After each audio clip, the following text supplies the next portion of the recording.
Every time I come to these historic spaces, I'm hit with energy that other people aren't hit with. There's this energy that hits me that goes, oh, finally, someone who understands us. Come talk to us. Come cook with us. They walk through you. Fort Snelling is in that territory known as the Free States. And so what people think of is that these states are not only free from slavery, but free from Black people and Black experience. Not so. These narratives are everywhere.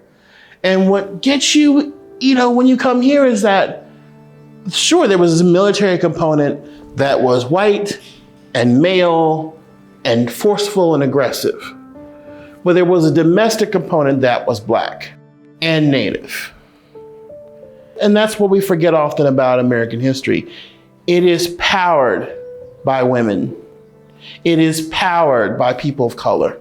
It is powered by the have-nots as much as it is directed by the haves. This was a space, a culinary space, dominated by the culinary knowledge and experience of Black women. That's deep. Your cuisine has the value of showing how you survived your oppression.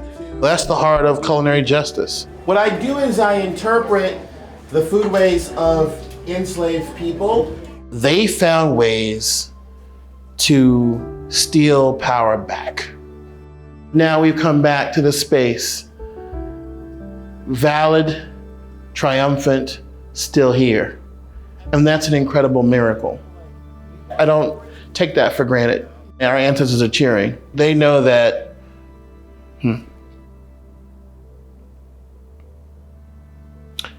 They know that what they went through was worth something. So that we could